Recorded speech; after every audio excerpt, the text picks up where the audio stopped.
आज के वीडियो में अपन बात करेंगे पॉलीट्रॉपिक प्रोसेस के बारे में। लास्ट वीडियो में अपन ने एडियाबैटिक प्रोसेस पढ़ा था, तो अभी अपन बात करते हैं पॉलीट्रॉपिक प्रोसेस के बारे में। तो अगर एक्सप्रेशन की बात करें तो पॉलीट्रॉपिक प्रोसेस का एक्सप्रेशन होगा PV power x is equal to क्या होगा आपका कांस्टेंट। पॉलीट्रॉपिक प्रोसेस किससे डिनोट करोगे? PV power x is equal to क्या होगा आपका कांस्टेंट। और अगर यहाँ पे बात करें कि भाई x का मतलब क्या होगा, x आपका होगा पॉलीट्रॉपिक इंडेक्स। x क्या होगा आपका? Polytropic index. कोई दिक्कत नहीं है, ठीक है। अब अगली बात आती है कि भाई इस पॉलीट्रॉपिक प्रोसेस में किन किन चीज़ों की बात करते हैं। तो अपन बोलते हैं कि भाई इस प्रोसेस पॉलीट्रॉपिक में एक तो अपन बात करेंगे वर्क डन कैलकुलेशन की बात करेंगे, और दूसरा रहेगा आपके पास मोलर हीट कैपेसिटी।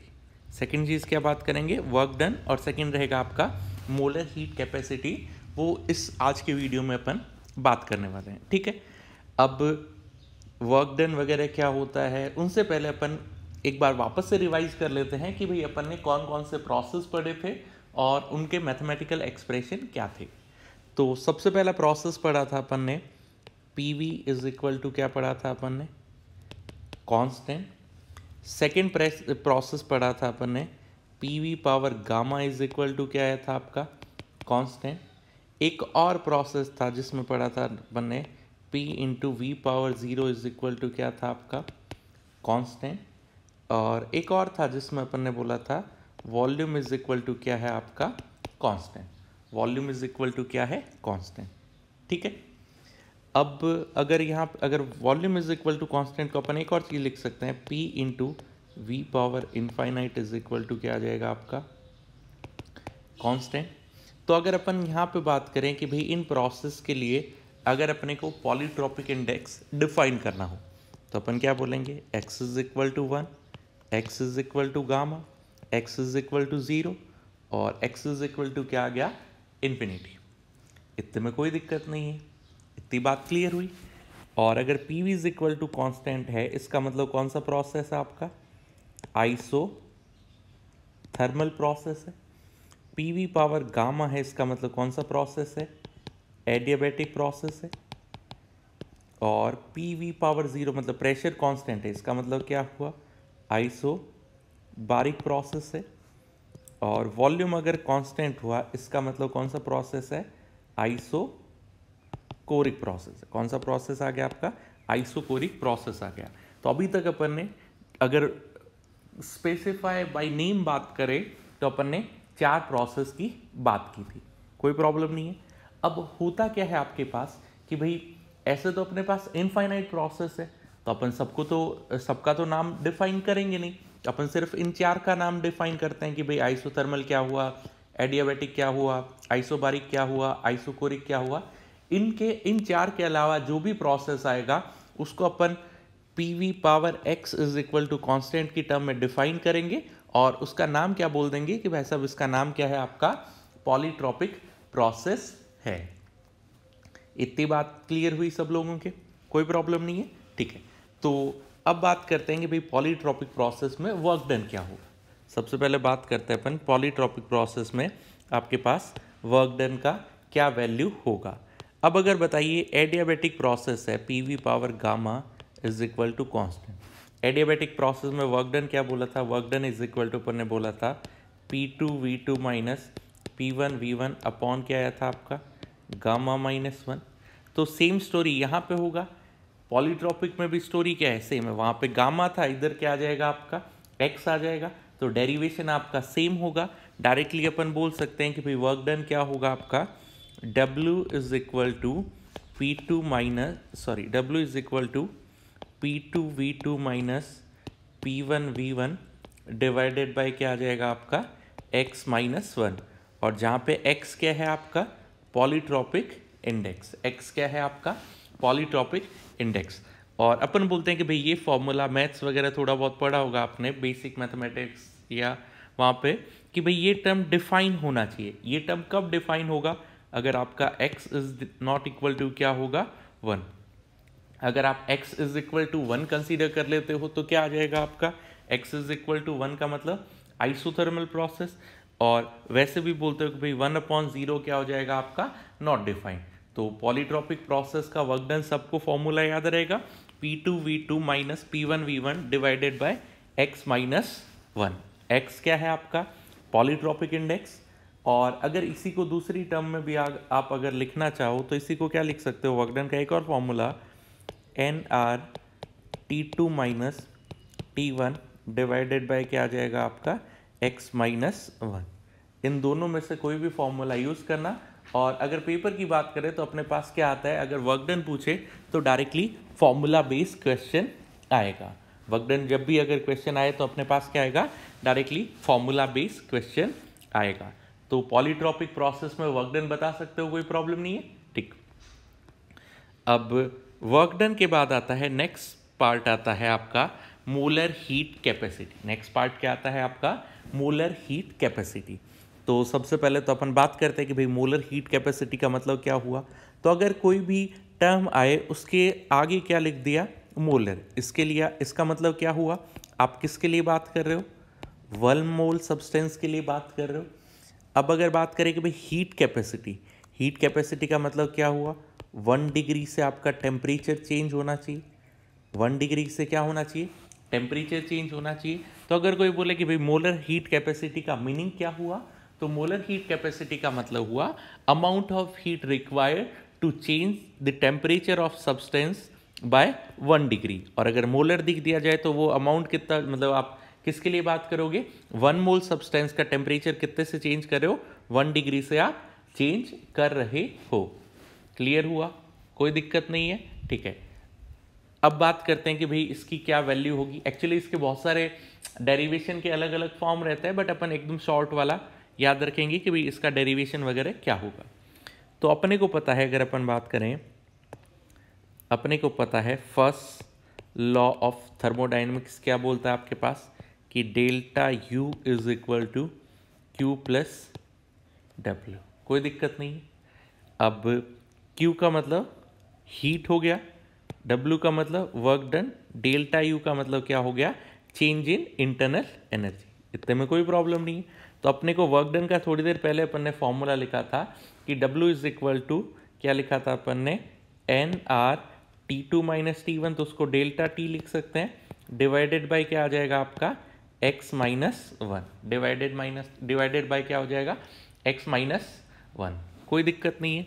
और डेल्टा U बताओ क्या है आपका, चेंज इन इंटरनल एनर्जी, और चेंज इन इंटरनल एनर्जी का वैल्यू क्या होगा आपका, NCV T2 माइनस T1, या इसको लिख सकते हो NCV डेल्टा T। NCV क्या आ गया आपका, डेल्टा T। इतनी बात क्लियर हुई, ठीक है। और अगर अपन हीट की बात करें तो Q इज इक्वल टू क्या आ जाएगा आपका, NCM डेल्टा T। Q का मतलब हीट हो गया, और C का मतलब क्या हो गया आपका, CM लिखने का मतलब क्या हो गया आपका, मोलर हीट कैपेसिटी। आप 1 मोल के लिए बात कर रहे हो, क्या हो जाएगा, CM का मतलब मोलर हीट कैपेसिटी। CM का मतलब क्या हो जाएगा, आप किसकी बात कर रहे हो, मोलर हीट कैपेसिटी। इन सब की वैल्यू सब्सटीट्यूट कर दो तो क्या आएगा आपका, N, अगर इनकी वैल्यू सब्सटीट्यूट कर दे, NCV delta T is equal to NCM delta T plus NR delta T divided by क्या आएगा आपका, x माइनस 1। N और डेल्टा T कॉमन आ रहा है, इसको क्या कर दिया अपन ने, कैंसिल कर दिया। तो अपने पास क्या एक्सप्रेशन आया, CV is equal to CM plus R upon x minus 1। But अपने को क्या चाहिए, मोलर हीट कैपेसिटी का वैल्यू चाहिए। तो आप क्या बोलोगे, molar heat capacity is equal to CV minus R upon x minus 1 लिख सकते हैं। और इसको और सिंप्लीफाई करो, इसको 1 माइनस एक्स अगर अपन लिखे तो माइनस माइनस क्या हो जाएगा, प्लस। तो आपके पास मोलर हीट कैपेसिटी का क्या एक्सप्रेशन आएगा, CM is equal to CV plus R upon 1 minus x. Molar heat capacity का वैल्यू क्या आएगा आपका, CV plus R upon 1 minus x. R upon क्या आएगा आपका, 1 माइनस एक्स। ये फॉर्मूला आप याद रखना, डायरेक्टली भी क्वेश्चन आता है कई बार कि भाई मोलर हीट कैपेसिटी का फॉर्मूला क्या रहेगा। तो मोलर हीट कैपेसिटी क्या होगा आपका, CV plus R upon 1 minus x. R upon क्या आएगा आपका 1 माइनस एक्स। इतनी बात क्लियर हुई, कोई दिक्कत नहीं है, ठीक है। तो अभी अपन इससे रिलेटेड कुछ क्वेश्चंस भी डिस्कस कर लेते हैं। तो आपको एक क्वेश्चन दिया हुआ है एग्जांपल में, लिखिए question, find value of molar heat capacity if the process में दे रखा है आपको P square directly proportional to T cube, P square directly proportional to T cube, और आपको जो गैस दिया हुआ है वो दिया हुआ है आपको ट्राई एटॉमिक गैस। क्या दिया हुआ आपको, ट्राई एटॉमिक गैस के लिए आपको मोलर हीट कैपेसिटी का वैल्यू कैलकुलेट करना है, और आपको रिलेशन दिया हुआ है P square directly proportional to T cube. कोई दिक्कत नहीं है। अब ट्राई एटॉमिक में भी एक चीज़ और समझना, आपको दे रखा है try atomic linear, try atomic और क्या दे रखा है, लीनियर, ठीक है। तो ट्राई एटॉमिक लीनियर दिया हुआ है, तो सबसे पहले तो अपन बोलेंगे CV का क्या वैल्यू होगा, CV इज इक्वल टू क्या होगा आपका F/2R, और ट्राई एटॉमिक के लिए अपन बोलेंगे कि डिग्री ऑफ फ्रीडम क्या होगा। Actually total degree of freedom क्या होता है, रोटेशनल, ट्रांसलेशन और क्या होगा आपका वाइब्रेशनल। और आपको बोला था जब तक स्पेसिफाई नहीं किया हुआ हो तो आप वाइब्रेशनल को कंसीडर मत करना, और ट्रांसलेशन कितना होगा आपका 3 होगा, और अगर लीनियर हुआ तो अपन बोलते हैं ओनली रोटेशनल कितना होगा आपका 2। तो यहाँ पे डिग्री ऑफ फ्रीडम का वैल्यू कितना है आपके पास 5, डिग्री ऑफ फ्रीडम का वैल्यू क्या है अपने पास 5। आई होप इतना क्लियर हुआ। तो CV का वैल्यू क्या आ गया आपका 5/2R, CV is equal to क्या आ गया आपके पास 5/2R, ठीक है।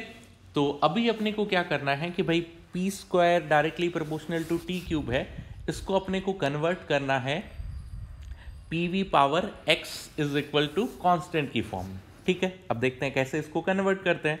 तो इसी चीज़ को, इसी एक्सप्रेशन को अपन लिख सकते हैं P square T power -3 is equal to क्या लिखा अपन ने, कांस्टेंट। कोई दिक्कत नहीं, इतना लिख सकते हैं कि भाई वो डायरेक्टली प्रपोज 1 अपॉन आ जाएगा, तो ये क्या एक्सप्रेशन आएगा P square divided by T3 is equal to constant, is equal to क्या आ गया आपके पास कांस्टेंट, ठीक है। अब इसको सॉल्व करते हैं, कैसे क्या करते हैं। तो अपने को पता है PV इज इक्वल टू क्या होता है आपका nRT, तो अपन बोल सकते हैं टेम्परेचर डायरेक्टली प्रोपोर्शनल टू क्या हुआ PV। तो टेम्परेचर की जगह क्या वैल्यू सब्सटीट्यूट कर दो आप, PV लिख सकते हैं, क्योंकि मोल और R तो क्या होगा आपका कांस्टेंट रहेगा।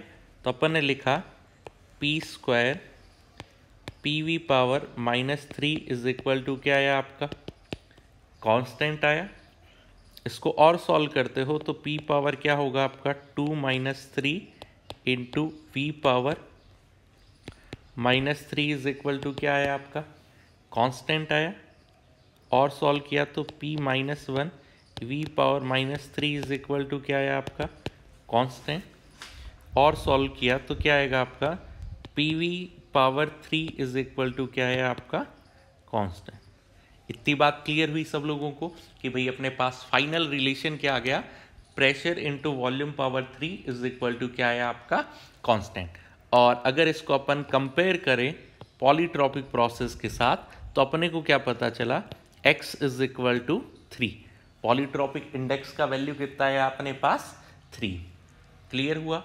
और अगर आपको पॉलीट्रॉपिक इंडेक्स पता चल गया तो आप इजीली क्या बता सकते हो मोलर हीट कैपेसिटी। और मोलर हीट कैपेसिटी क्या होगा Cm is equal to CV plus 1/1 minus x. ये फॉर्मूला तो सब लोगों को याद है ना, ठीक है। और थोड़ी देर पहले अपन ने CV कैलकुलेट किया था, CV क्या है आपका 5/2R है। x का वैल्यू कितना है आपका 3 आया, वैल्यू सब्सटीट्यूट कर दो 5/2R प्लस R अपॉन आएगा R/1 माइनस एक्स, तो R/1 माइनस 3 आया। और ये वैल्यू कितना आ जाएगा 5/2r माइनस r/2। इसको सॉल्व किया तो कितना आया 4r/2 और 4r/2 को क्या लिख सकते हो 2r। तो मोलर हीट कैपेसिटी का वैल्यू अपने पास क्या आएगा Cm is equal to 2r। Molar heat capacity का वैल्यू कितना आएगा आपका 2r। I hope question clear हुआ सब लोगों को कि भाई सुनिए क्या करना रहेगा इस टाइप के क्वेश्चन अगर अपने पास आए तो सबसे पहले तो आपको मोलर हीट कैपेसिटी अगर पूछे तो आपको फॉर्मूला याद रहना चाहिए कि भाई मोलर हीट कैपेसिटी का वैल्यू क्या होगा Cm is equal to CV plus R/1 minus x. ठीक है, अब यहाँ पे CV क्या होता है आपका molar heat capacity at constant volume, X क्या होगा पॉलीट्रॉपिक इंडेक्स। तो अपने को एक तो CV चाहिए और दूसरा हो गया पॉलीट्रॉपिक इंडेक्स चाहिए। अब बात करते हैं CV कैसे कैलकुलेट करोगे। तो CV के लिए अपन ने बोला था CV is equal to F/2R होगा। F क्या होगा आपका F क्या होगा डिग्री ऑफ फ्रीडम होगा, और डिग्री ऑफ फ्रीडम में अपन ने बात किया था रोटेशनल होता है, ट्रांसलेशन होता है और क्या होगा वाइब्रेशनल हुआ। और जब तक आपको स्पेसिफाई नहीं किया हुआ हो आप vibrational degree of freedom consider मत करना। ठीक है, और ट्रांसलेशन पता है कि भाई 3 रहेगा। अब रोटेशनल कितना होगा 2 या 3 होगा, उसके लिए अपने को देखना पड़ेगा कि उसका स्ट्रक्चर कैसा है। तो अगर ट्राई एटॉमिक दिया हुआ है और लीनियर दिया हुआ है इसका मतलब रोटेशनल डिग्री ऑफ फ्रीडम कितना होगा 2। तो टोटल डिग्री ऑफ फ्रीडम कितना आया 5। तो टोटल डिग्री ऑफ फ्रीडम अगर 5 आया तो अपने पास क्या एक्सप्रेशन आया CV is equal to 5/2r। तो पहली चीज तो अपने को पता चल गई कि molar heat capacity at constant volume हुआ 5/2r। ठीक है, तो अभी इसके बाद सेकंड स्टेप में अपने को क्या करना है पॉलीट्रॉपिक इंडेक्स कैलकुलेट करना है। और पॉलीट्रॉपिक इंडेक्स की अगर अपन बात करें तो वो क्या होता है PV power x is equal to constant. तो अपने को जो भी रिलेशन दिया हुआ होगा उसको PV पावर x की फॉर्म में क्या करना होगा अपने को कन्वर्ट करना होगा। तो अपन ने सबसे पहले तो जो लिखा हुआ था वो एक्सप्रेशन लिखा, उसमें में पता चला p² into T power -3 is equal to constant. और अपने को पता है कि भाई PV और प्रेशर वॉल्यूम और टेम्परेचर ये 3 ही वेरिएबल है, तो अपन इनको किसी एक को बाकी की 2 की फॉर्म में लिख सकते हैं। तो अपन ने बोला कि भाई टेम्परेचर को किससे रिप्लेस कर दिया अपन ने PV से रिप्लेस कर दिया। तो आपके पास क्या एक्सप्रेशन आया P पावर 2 - 3 और वॉल्यूम पावर -3। तो आपके पास इसका क्या करेक्ट एक्सप्रेशन आया है पॉलीट्रॉपिक फॉर्म में क्या पता चला PV power 3 is equal to constant. तो इसको देख के पता चला अपने पास कि पॉलीट्रॉपिक इंडेक्स क्या आया आपका पॉलीट्रॉपिक इंडेक्स का वैल्यू आया अपने पास 3। इतनी बात क्लियर है, कोई दिक्कत नहीं, पॉलीट्रॉपिक इंडेक्स पता चला। और अगर एक बार पॉलीट्रॉपिक इंडेक्स और CV आपको दोनों वैल्यू पता चल गया तो फिर तो क्या रहेगा आपके पास डायरेक्टली फॉर्मूला में वैल्यू सब्स्टिट्यूट करो और आपके पास क्या आंसर आया क्या एक्सप्रेशन आया molar heat capacity is equal to क्या आया आपका 2r। Molar heat capacity is equal to क्या आया 2r। आई होप इतना पार्ट क्लियर हुआ सब लोगों के, कोई दिक्कत नहीं है। ठीक है, अब एक वैसे क्वेश्चन नहीं आते बट नॉर्मल आप एक नोट करके भी और लिखिए, एक पॉइंट नोट करके एक पॉइंट लिखिए कि अगर अपन बात करें कि भाई molar heat capacity Q is equal to NCm delta T, NCm delta T। ठीक है, अब जनरली क्या बोलते हैं कि अगर आपका Q का वैल्यू क्या हुआ पॉजिटिव, अगर Q का वैल्यू पॉजिटिव हुआ और मोलर हीट कैपेसिटी का वैल्यू भी पॉजिटिव हुआ तो अपन बोलते हैं कि भाई टेम्परेचर चेंज भी क्या होगा आपके पास टेम्परेचर चेंज भी क्या होगा आपका पॉजिटिव, टेम्परेचर चेंज भी क्या होगा आपका पॉजिटिव। ठीक है, तो ये भी बोल सकते हो कि भाई हीट जनरली क्या करते हैं अपन हीट सप्लाई करते हैं तो आपका टेम्परेचर क्या होगा इंक्रीज होगा। तो नॉर्मली जनरली क्या बोलते हैं कि अगर आप टेम्परेचर किसी भी चीज़ को टेम्परेचर हीट करोगे या टेम्परेचर हीट करोगे उससे टेम्परेचर क्या होगा आपका इंक्रीज करेगा। बट अगर अपन बात करें कि भाई अगर आपके पास जो अपन बोलते हैं मोलर हीट कैपेसिटी, अपन क्या बोल रहे हैं मोलर हीट कैपेसिटी का वैल्यू क्या आ जाए आपका नेगेटिव, अगर मोलर हीट कैपेसिटी का वैल्यू अपने को क्या मिल जाए नेगेटिव, तो उससे क्या होगा कि भाई आपका डेल्टा टी भी क्या आएगा, नेगेटिव आएगा, तभी तो क्यू पॉजिटिव आएगा। अगर हीट क्या कर रहे हो आप, सप्लाई कर रहे हो, इसका मतलब क्यू का वैल्यू क्या आएगा आपका, पॉजिटिव। और अगर मोलर हीट कैपेसिटी नेगेटिव आ जाए तो आपका टेम्परेचर इंक्रीज की करने, डेल्टा टी क्या आ जाएगा आपका, नेगेटिव। डेल्टा टी नेगेटिव का मतलब क्या होगा, टेम्परेचर डिक्रीज करेगा। डेल्टा टी नेगेटिव का मतलब टेम्परेचर क्या होगा, डिक्रीज करेगा। तो एक स्पेशल केस भी बोल सकते हो, कई बार स्टेटमेंट आ जाए कि भाई अगर हीट सप्लाई कर रहे हो उससे ऑलवेज टेम्परेचर इंक्रीज होगा क्या, नहीं। कई बार क्या होता है, टेम्परेचर डिक्रीज भी कर सकता है। डिक्रीज कब करेगा, कि भाई ये सुनने में अजीब लग रहा है कि भाई अपन किसी को हीट दे रहे हैं, उसका टेम्परेचर इंक्रीज करने की जगह डिक्रीज कर जाए। ये कब करेगा, कि अगर उसका मोलर हीट कैपेसिटी का वैल्यू क्या है आपका, नेगेटिव। अगर मोलर हीट कैपेसिटी अगर आपका नेगेटिव आएगा तो हीट करने पे टेम्परेचर क्या हो जाएगा आपका, डिक्रीज कर जाएगा। इतनी बात समझ में आई सब लोगों को। तो ये वाला पॉइंट भी क्लियर हुआ ना, कि भाई कभी ऐसे मत करना कि भाई ऑलवेज, ये स्टेटमेंट गलत है कि अगर आप हीट सप्लाई करोगे तो ऑलवेज टेम्परेचर इंक्रीज करेगा क्या, नहीं। टेम्परेचर आपका क्या कर सकता है, डिक्रीज भी कर सकता है। आई होप ये पार्ट क्लियर हुआ, ठीक है। अभी एक लास्ट क्वेश्चन अपन डिस्कस करते हैं इससे, मोलर हीट कैपेसिटी से या पॉलीट्रॉपिक प्रोसेस से, ठीक है। तो सुनिए, क्वेश्चन में दिया हुआ है आपको, क्वेश्चन में दिया हुआ है for one mole of non linear triatomic gas,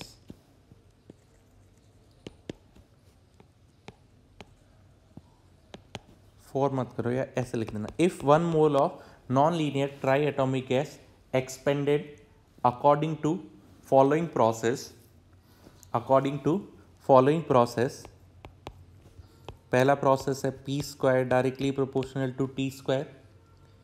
B process में दिया हुआ है temperature directly proportional to V square, pressure directly proportional to V cube directly proportional to T square. 4 case दिए हुए हैं आपको, दे रखा है 1 mole non linear triatomic gas है, एक्सपेंड हो रहा है वो इन 4 प्रोसेस के अकॉर्डिंग। और अगला स्टेटमेंट दिया हुआ है आपको, मतलब जिससे क्वेश्चन आ रहा है, इसमें बोल रखा है if system absorb same amount of heat in all the process, then compare the final temperature। और स्टार बना के दे रखा है कि इफ इनिशियल टेम्परेचर क्या है आपका, सेम। इफ इनिशियल टेम्परेचर क्या है, सेम। सबसे पहले मैं आपको क्वेश्चन एक्सप्लेन कर देता हूं कि वो क्या बोलना चाह रहा है, कि आपको 4 डिफरेंट प्रोसेस दे रखा है 1 मोल गैस के लिए, और गैस क्या है, नॉन लीनियर ट्राई एटॉमिक है। और 4 प्रोसेस अपने पास दिए हुए हैं, ABCD 4 प्रोसेस दिए हुए हैं। और वो क्वेश्चन में बोल रहा है कि भाई अगर आपके पास same amount of heat absorb कर रहा है, अगर सिस्टम या गैस अगर आपका same amount of heat absorb कर रहा है, तो आपको बताना है या आपको कंपेयर करना है फाइनल टेम्परेचर। आपको क्या चीज़ कंपेयर करना रहेगा, फाइनल टेम्परेचर आपको कंपेयर करना रहेगा कि भाई किसका फाइनल टेम्परेचर ज़्यादा होगा, किसका कम होगा, ऑर्डर लिखना है। यही क्वेश्चन में ये भी बोल सकता था कि भाई किसका फाइनल टेम्परेचर, अगर ऑब्जेक्टिव बनाना रहता तो क्या बोल देता, इनमें से कौन से केस में फाइनल टेम्परेचर मैक्सिमम होगा या मिनिमम होगा, ठीक है। अब अपन सॉल्व करते हैं। तो अपने को पता है कि भाई जब भी अपन हीट की बात करते हैं, अपने को पता है Q is equal to NCm delta T. इतनी बात क्लियर।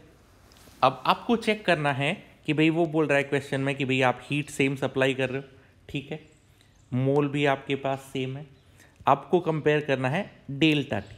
आपको कंपेयर क्या करना है, डेल्टा टी। तो अपन बोल सकते हैं Cm inversely proportional to delta T, Cm inversely proportional to delta T, कि अगर टेम्परेचर चेंज जितना ज़्यादा होगा इसका मतलब मोलर हीट कैपेसिटी का वैल्यू क्या होगा, उतना ही कम रहेगा। तो बेसिकली इस क्वेश्चन में अपने को मोलर हीट कैपेसिटी का ऑर्डर बताना है, और अगर मोलर की हीट कैपेसिटी का ऑर्डर जो रहेगा उससे जस्ट रिवर्स आंसर क्या होगा आपका, या उससे जस्ट रिवर्स ऑर्डर किसका होगा आपका, टेम्परेचर का रहेगा। उससे जस्ट रिवर्स आंसर आपका क्या रहेगा, टेम्परेचर का रहेगा। इतनी बात ठीक है, कोई दिक्कत नहीं। तो सबसे पहले अपन क्या करते हैं, इनका मोलर हीट कैपेसिटी कैलकुलेट करते हैं। तो फर्स्ट क्वेश्चन में अपने को फर्स्ट चार ऑप्शन में, चार पार्ट में डिवाइड कर देते हैं अपन इसको।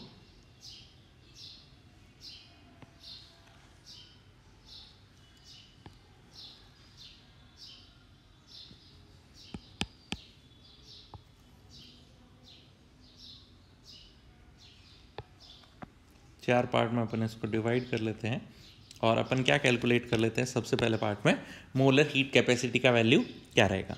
तो फर्स्ट एक्सप्रेशन क्या था, P square directly proportional to T square. Next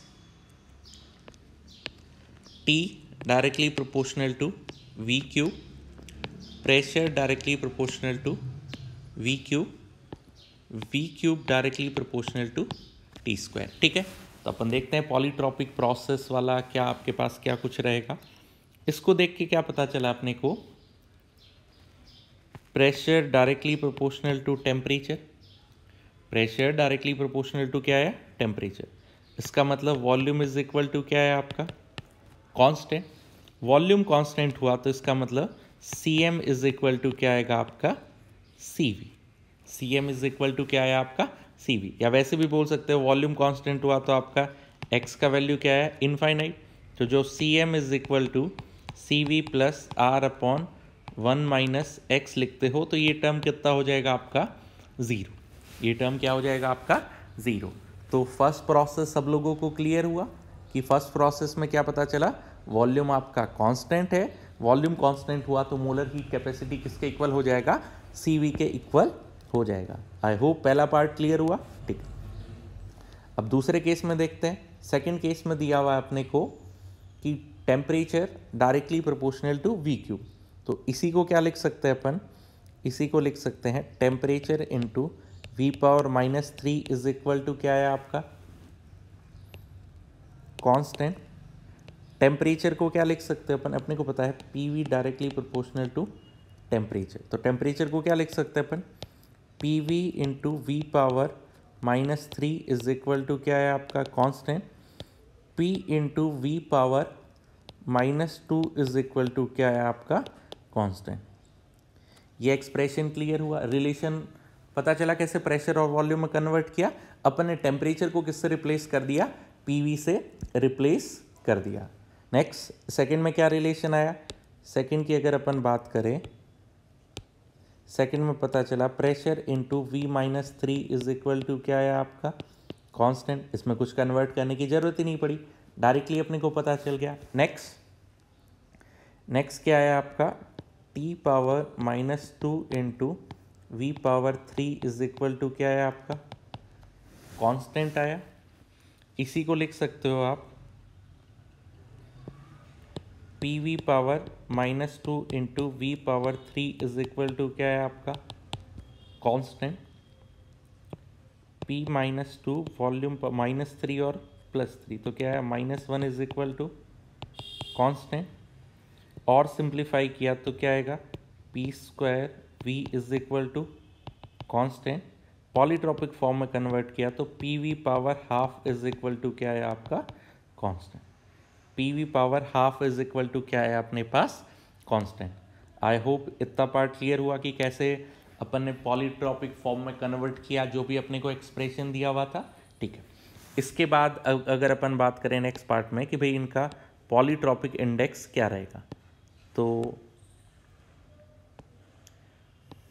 यहाँ पे polytropic index x is equal to -2, x is equal to -3, और यहाँ पे पता चल गया x इज इक्वल टू कितना आएगा आपका 1/2, x इज इक्वल टू कितना आएगा आपका 1/2, सॉरी -1/2 आएगा। एक मिनट, ये +1 आएगा, +1, x इज इक्वल टू कितना है आपका -½ तो molar heat capacity Cm is equal to CV plus R upon 1 - -2, तो क्या आया CV plus R/3, CV plus R/3। और यहाँ पे बात करें कि भाई इधर मोलर हीट कैपेसिटी का वैल्यू क्या आएगा, Cm is equal to CV plus R upon 1 - -3, तो CV plus R/4। Molar heat capacity का वैल्यू क्या आएगा, CV प्लस R/4। क्लियर हुआ। अब यहाँ पे देखते हैं कि भाई इधर क्या हुआ, Cm is equal to CV plus R upon 1 - -1/2, इतना आया। ये प्लस हुआ तो क्या हुआ, CV प्लस R इंटू 1 + 1/2 कितना है आपका 3/2, तो molar heat capacity Cm is equal to CV plus 2R/3, 2R/3। तो अभी बताइए कि भाई इसमें मोलर हीट कैपेसिटी का ऑर्डर क्या आया, सबसे ज़्यादा मोलर हीट कैपेसिटी का अगर ऑर्डर की बात करें तो आपके पास मैक्सिमम कौन सा आया, फोर्थ वाला मैक्सिमम आया, या अपन ऑर्डर लिख लेते हैं। ये क्या आया आपका 1, इसके बाद क्या आएगा आपका 2, फिर आया 3 और फिर क्या आया आपका 4। इंक्रीजिंग ऑर्डर अपन ने बता दिया। अगर वैसे ABC की टर्म में लिखो तो मोलर हीट कैपेसिटी का ऑर्डर क्या होगा, D के बाद क्या आया आपका B के बाद आया C और फिर क्या आया आपका A। मोलर हीट कैपेसिटी का ऑर्डर पता चला सब लोगों को, ठीक है। अब अपने को क्वेश्चन में मोलर हीट कैपेसिटी नहीं पूछा है, अपने को पूछा है कि भाई इनमें से कौन से केस में फाइनल टेम्परेचर क्या होगा, ज़्यादा होगा, या अपने को फाइनल टेम्परेचर कंपेयर करना है। और अपने को पता है कि molar heat capacity inversely proportional to temperature change, तो जो भी आपका ऑर्डर आया वो क्या होगा आपका जस्ट अपोजिट होगा। तो आप बोल सकते हो कि भाई मिनिमम क्या होगा, अगर ऑर्डर की बात करें कि भाई इनका ऑर्डर क्या होगा, सबसे ज़्यादा होगा आपका ए के बाद आएगा C, फिर आएगा B और फिर क्या आएगा आपका D। ये किसका ऑर्डर आ गया, फाइनल टेम्परेचर, ये किसका ऑर्डर आ गया, final temperature. I hope clear हुआ इतना सब लोगों को कि कैसे अपन ने क्या वैल्यू कैलकुलेट की, ठीक है। तो अभी एक आप सेकेंड वाला एग्जाम्पल, इसका पार्ट 2 आप अपने आप सॉल्व करना। पार्ट 2 में आपको दिया हुआ है इफ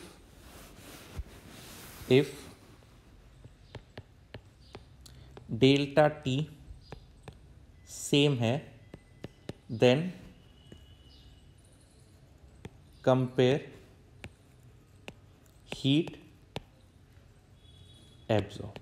क्वेश्चन में क्या दिया हुआ आपको, सेकंड पार्ट अपने आप सॉल्व करना कि आपको दिया हुआ है डेल्टा टी सेम है और आपको कंपेयर करना है heat absorb. Delta T same दिया हुआ और आपको क्या कंपेयर करना है, हीट एब्जॉर्ब। इतनी बात क्लियर है, ठीक। अब अगर नीट के पॉइंट ऑफ व्यू से बात करें तो नीट में इस टाइप का सवाल आने वाला मतलब बहुत ही टफ रहेगा कि भाई आपके पास ऑर्डर बताओ, क्योंकि इसमें क्या होगा कि भाई सबसे पहले आपने इसको पॉलीट्रॉपिक फॉर्म में कैलकुलेट किया, फिर मोलर हीट कैपेसिटी कैलकुलेट की, फिर उनको अरेंज किया। तो अगर नीट के पॉइंट ऑफ व्यू से बात करें तो अपने पास सिर्फ यही क्वेश्चन आ सकता है कि एक पर्टिकुलर प्रोसेस दे देगा और बोलेगा कि भाई इसके लिए बताइए मोलर हीट कैपेसिटी का वैल्यू क्या रहेगा। और मोलर हीट कैपेसिटी में अपन ने डायरेक्टली फॉर्मूला याद कर रखा है कि भाई molar heat capacity Cm is equal to क्या होगा, Cm is equal to CV plus R upon 1 - x। x क्या होगा आपका पॉलीट्रॉपिक इंडेक्स, और ध्यान रखना अपन ने बोला था x क्या नहीं पॉसिबल आपका 1, x का वैल्यू क्या नहीं पॉसिबल 1। अगर x 1 हो जाता है तो आपका ये टर्म क्या हो जाएगा, नॉट डिफाइंड। x 1 हो जाता है तो क्या हो जाएगा आपका नॉट डिफाइंड, ठीक है। इतनी चीज़ क्लियर हुई, ठीक। अब एक और वैसे एग्जाम्पल है, सुनना। आपको दिया हुआ है H2O लिक्विड इससे दिया हुआ है H2O गैस। वैसे ही ये कॉन्सेप्ट इक्विलिब्रियम अभी अपन ने नहीं पढ़ा, बट फिर भी बिना इक्विलिब्रियम वाले कॉन्सेप्ट से आप बता सकते हो। सिर्फ इसमें एक चीज़ ध्यान रहना चाहिए कि भाई जब भी इक्विलिब्रियम की बात करेंगे, इक्विलिब्रियम डिफाइन रहता है आपका कांस्टेंट टेम्परेचर पे। इक्विलिब्रियम कहाँ पे डिफाइन करेंगे अपन? कांस्टेंट टेम्परेचर पे डिफाइन करेंगे। तो एक प्रीवियस ईयर का क्वेश्चन भी ऐसा कुछ क्वेश्चन आया हुआ है, आपको एक रिएक्शन दिया हुआ था और क्वेश्चन में पूछा था इसके लिए मोलर हीट कैपेसिटी का वैल्यू बताइए। क्वेश्चन में क्या पूछा था कि पर्टिकुलर प्रोसेस के लिए मोलर हीट कैपेसिटी का वैल्यू बताइए। तो आपको सिर्फ इतना ध्यान रखना है कि भाई इक्विलिब्रियम कब डिफाइन रहेगा? कांस्टेंट टेम्परेचर पे। इक्विलिब्रियम कब डिफाइन होगा? कांस्टेंट टेम्परेचर पे। इसका मतलब टेम्परेचर चेंज तो पॉसिबल नहीं है। तो बताइए Cm का वैल्यू क्या होगा? Cm का मतलब कि भाई 1 मोल का टेम्परेचर चेंज करने के लिए कितना हीट रिक्वायर्ड रहेगा। और अपन यहाँ पे बोलते हैं इस पर्टिकुलर प्रोसेस में आपका टेम्परेचर चेंज नहीं होता। इसका मतलब Cm का वैल्यू क्या आ जाएगा आपका? इनफाइनाइट। Cm का वैल्यू क्या आ जाएगा आपका? Infinite. For this process molar heat capacity का वैल्यू क्या होगा आपका? इनफाइनाइट। या अगर बोले आइसोथर्मल प्रोसेस है, उसके लिए मोलर हीट कैपेसिटी का वैल्यू बताइए क्या होगा? तो उसका वैल्यू भी क्या होगा आपका? इनफाइनाइट। क्योंकि आपका अगर टेम्परेचर चेंज ही नहीं हो रहा तो आप चाहे कितनी भी हीट सप्लाई कर दो, आपके पास 1 डिग्री का चेंज आएगा क्या? नहीं। तो उस प्रोसेस के लिए मोलर हीट कैपेसिटी का वैल्यू क्या हो जाएगा आपका? इनफाइनाइट। आई होप इतना पार्ट क्लियर हुआ। तो आज के लेक्चर में अपन ने बात की कि आपका पॉलीट्रॉपिक प्रोसेस क्या होगा। पॉलीट्रॉपिक प्रोसेस का मतलब PV power x is equal to क्या होगा आपका? कांस्टेंट होगा। x होता है अपने पास पॉलीट्रॉपिक इंडेक्स, और इसमें मेनली अपन ने 2 चीज़ें कैलकुलेट की। एक वर्क डन का फॉर्मूला बात किया और दूसरा अपन ने मोलर हीट कैपेसिटी का फॉर्मूला देखा। और वर्क डन में फॉर्मूला सेम एडियाबेटिक के जैसा ही, सिर्फ डिफरेंस रहता है वहाँ पे आपका गामा रहेगा और इधर क्या चेंज कर दिया उसको, गामा को अपन ने रिप्लेस कर दिया किससे? x से। गामा को किससे रिप्लेस कर दिया अपन ने? x से। बाकी दोनों फॉर्मूले क्या होंगे? Same. P2V2 minus P1V1 divided by x minus 1 या nRT2 minus T1 divided by x minus 1। ठीक है। उसके बाद अपन ने मोलर हीट कैपेसिटी के डेरिवेशन की बात की थी और वहाँ पे first law of thermodynamics use किया। Delta U is equal to Q plus W। Delta U change in internal energy NCV delta T। Work done क्या होगा? NR delta T divided by x minus 1। और heat को क्या लिखा अपन ने? N heat capacity और क्या आ गया आपका? Delta T। इसको सॉल्व किया तो फाइनल एक्सप्रेशन क्या है अपने पास? Molar heat capacity Cm is equal to CV plus R upon 1 minus x। इतना क्लियर हुआ। फिर उसके बाद अपन ने 2 एग्जाम्पल की बात की कि भाई मोलर हीट कैपेसिटी का आपका पर्टिकुलर वैल्यू क्या होगा। ठीक है। आई होप इतना पार्ट सबको समझ में आया। ठीक है। अब इससे आगे वाला पार्ट नेक्स्ट वीडियो रहेगा जिसमें अपन कंपेयर करेंगे आइसोथर्मल और एडियाबेटिक